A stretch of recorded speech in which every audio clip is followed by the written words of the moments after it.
Jason stepped onto the plane carrying that quiet, heavy exhaustion that builds up after too many days of pretending to be fine when you're anything but.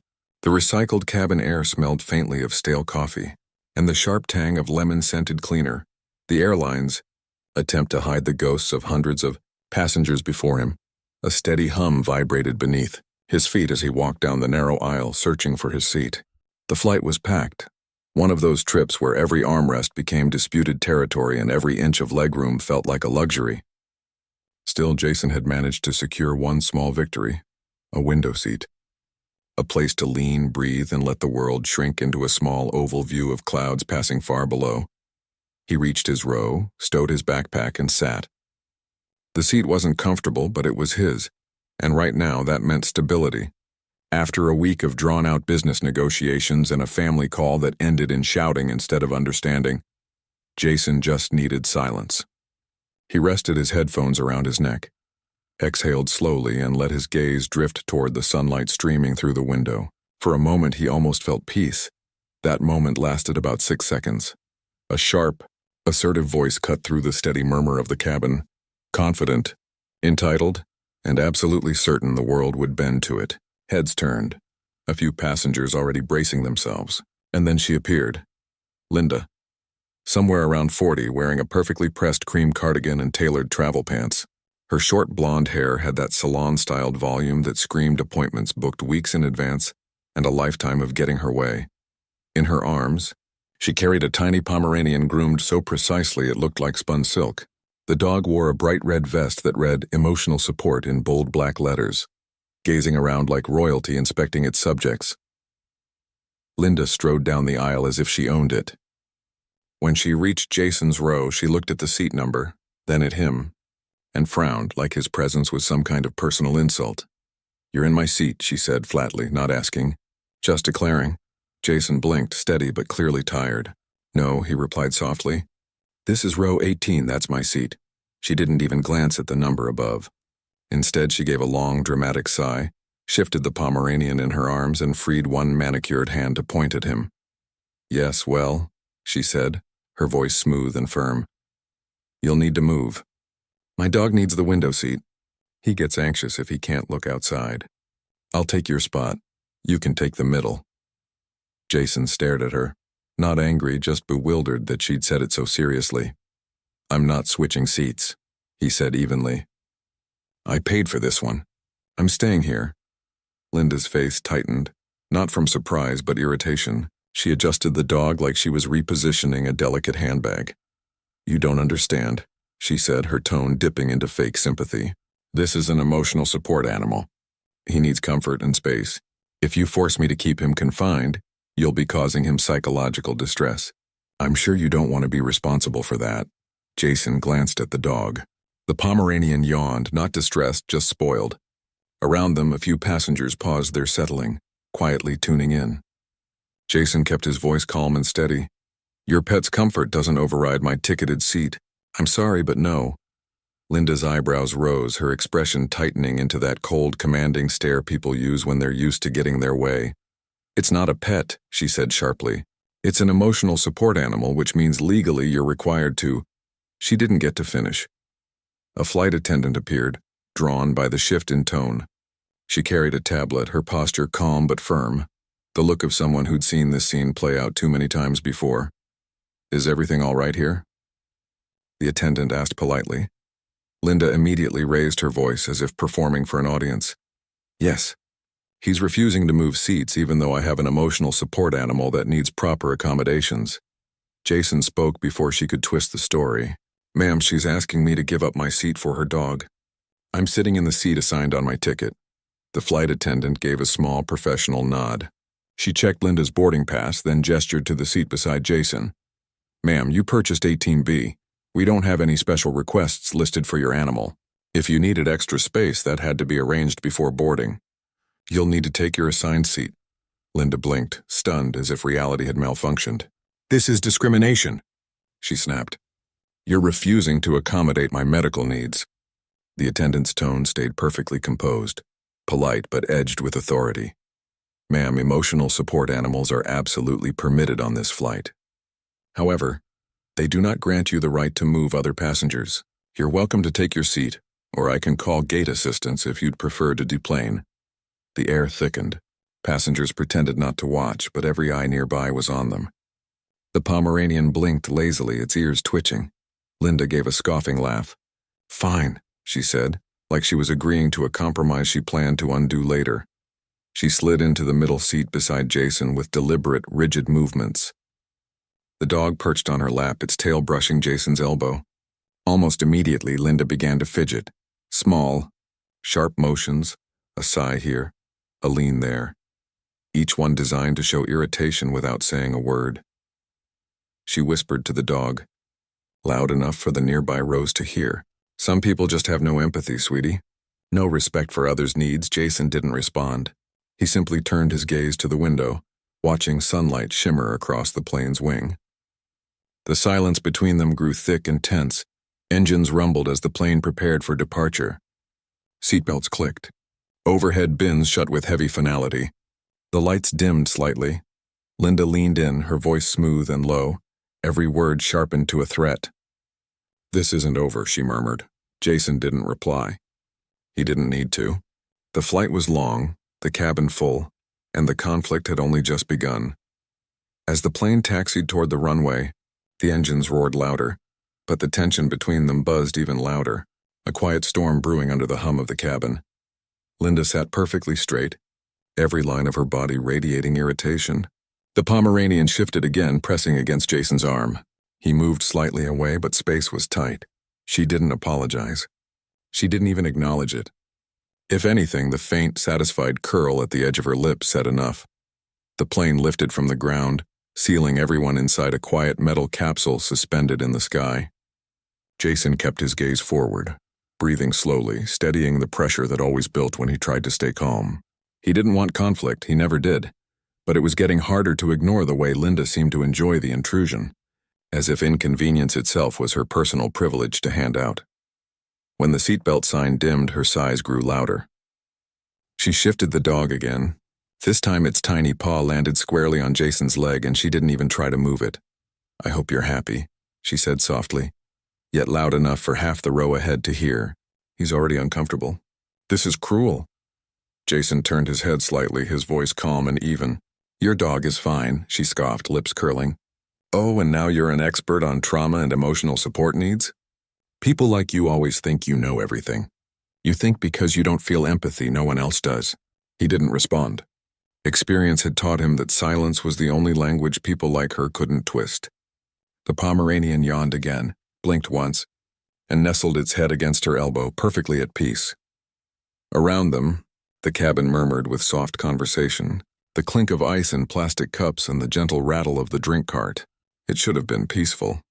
But Linda was relentless. She shifted again, just enough for her elbow to invade Jason's armrest.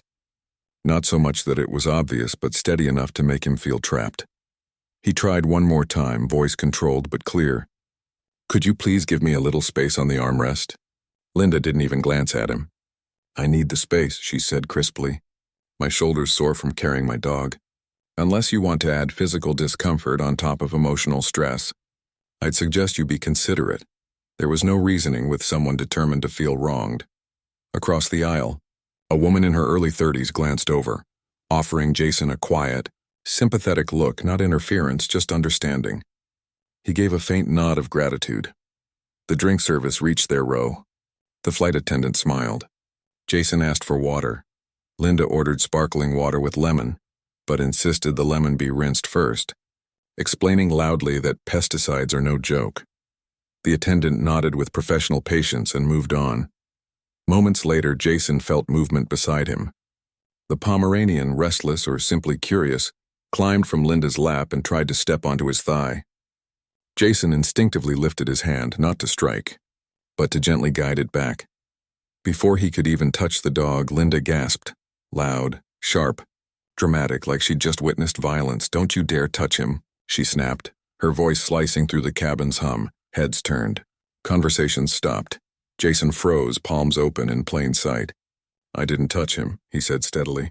He threatened my dog." Linda's voice rose, trembling with false outrage. "He's making us feel unsafe." He's trying to harm my emotional support animal. A ripple of discomfort spread through the cabin. The sympathetic passenger straightened, eyes wide. A few others leaned forward, scanning faces. Searching stayed still, his voice steady but firm. I didn't threaten your dog. He climbed onto me. I didn't even touch him. But Linda wasn't speaking to him anymore. She was calling down the aisle, her voice trembling with carefully crafted fragility. Excuse me. I need help! This man is being aggressive toward my ESA. The flight attendant returned quickly but composed, eyes moving between them with calm precision. What happened? She asked. Linda pressed a hand dramatically to her chest. He tried to shove my dog off him. I feel unsafe sitting next to him. You need to move him. Jason kept his tone grounded and clear. The dog climbed on me. I didn't touch it. I only leaned back. I haven't been aggressive. The attendant turned to Linda. Ma'am, did the dog leave your lap? He was adjusting himself, Linda snapped. Because he's stressed and this man is making it worse. The attendant paused. Her gaze shifted from the dog to the vest to Linda's face. Something subtle changed in her expression. Not annoyance, but awareness. The quiet recognition of a situation she'd likely seen too many times before. She turned to Jason first. Thank you for staying calm, she said softly. I understand. Then she faced Linda. Her tone shifted slightly, just enough to sound procedural. Ma'am, do you have the verification forms for your emotional support animal? The doctor's certification and airline authorization? I'll need to confirm them before addressing any seating concerns. Linda's eyes widened, not in surprise, but in offense. That's unnecessary, she snapped. I don't need to prove anything. He's an emotional support animal. It's already documented. The attendant nodded politely. Then it should be easy to provide the paperwork. Linda didn't move. Around them, passengers were watching in quiet attention. The little dog blinked slowly, completely unbothered, unaware of the legal tension building around it. Jason said nothing. He didn't have to. The moment was already turning. The attendant continued, her voice still kind but firm. If the documentation cannot be presented, the animal will be classified as a regular pet. In that case, he must remain in an approved carrier under the seat. And if there's no carrier available, we may need to arrange for you to take a later flight. Linda stared at her as though the words were a personal insult. You can't be serious, she said. But the tiny quiver in her tone betrayed her. There were no documents. And everyone knew it. The plane hummed steadily on, but something in the cabin had shifted. The balance of power was no longer hers. The dog settled quietly in her lap again. Jason breathed slowly, hands resting open and still. He wasn't triumphant, just aware. The descent toward consequence had already begun. The cabin fell silent once more, but it wasn't the calm of relaxation. It was the heavy, expectant hush of witnesses who knew they were watching something unfold, something that wouldn't end neatly. Linda sat upright, shoulders stiff, chin lifted high like a general bracing for battle. The Pomeranian rested against her arm, perfectly calm, unaware that it had become the centerpiece of a conflict neither it nor Jason had chosen. Jason looked ahead, steady and patient. He no longer needed to defend himself. Time and the truth were on his side now. Moments later, the flight attendant returned, clipboard in hand, her tone steady and professional. It was the practiced calm of someone who understood that composure carried more authority than volume. Ma'am, she said gently, I do need to see the documentation for your emotional support animal. The flight attendant spoke gently but firm. Ma'am, I want to work with you, but without the required forms, we have regulations we must follow. Linda didn't respond. She stared straight ahead, lips pressed tight as if ignoring the attendant was her way of winning. The passengers nearby stayed quiet but alert, eyes shifting, bodies leaning slightly forward. Not dramatic, just quietly engaged. The attendant continued, calm but professional. If you don't have the paperwork, I need to explain your options. We can either... Linda cut her off sharply. No, I don't need options. I have rights. Her voice was louder now, controlled, deliberate, carrying that dangerous tone meant to sound wronged even when she wasn't. The attendant didn't react. You do have the right to bring your animal, ma'am, but that doesn't allow disrupting other passengers or bypassing airline policy. Without verification, the animal must be treated as a regular pet. which means he must stay in an approved carrier. Jason could sense the tension building in her like static under the skin. Linda's head turned slightly, her voice trembling when she spoke again. "He can't be in a carrier," she said. "He gets terrified. He shakes, he can't breathe. Do you understand what happens to him?" Right then, the little Pomeranian stretched, yawned, and calmly rested its head on her hand. Jason didn't laugh, but it took effort. The attendant's tone stayed steady, patient. "If this animal needs special care, that has to be documented for safety reasons. Without it, I can't allow him to sit on your lap or occupy another seat. If you can't comply, we may have to return to the gate so you and the animal can deplane." That single phrase, "return to the gate," hit like a spark. It meant delay, attention, 100 impatient passengers waiting because of her. Linda's response was instant and explosive. "No, absolutely not. You can't do that. You can't threaten me because I have medical needs. I paid for this flight. You have no right to take this away from me." Her words fired out fast, tangled with panic. The calm superiority cracked. What was once quiet defiance turned into full-blown outrage. Around her, passengers shifted, heads turning, phones lifting, not recording yet. But ready. The attendant stood her ground, voice steady as stone. "Ma'am, I need you to lower your voice." But Linda couldn't. Her breathing quickened, sharp and shallow. She clutched the dog too tightly. The Pomeranian whimpered softly, confused and frightened. Jason watched quietly, his hands resting in his lap. His face showed no victory, just the quiet realization that this was beyond him now. The attendant spoke again, more firmly this time. "If we can't resolve this calmly, I'll have to call the captain." Linda gasped, the sound sharp and ragged, half sob, half fury. Then she suddenly stood, forcing the little dog against her chest, startling the nearby passengers. "I'm being harassed," she shouted, pointing at Jason. "He attacked my dog. He's been assaulting us this entire time. I've tried to stay calm, but you're all punishing me because you think I don't deserve support." The accusation hung in the air like a storm about to break. Then another voice spoke, steady, clear. It wasn't Jason's, it was a woman across the aisle. "No," she said firmly.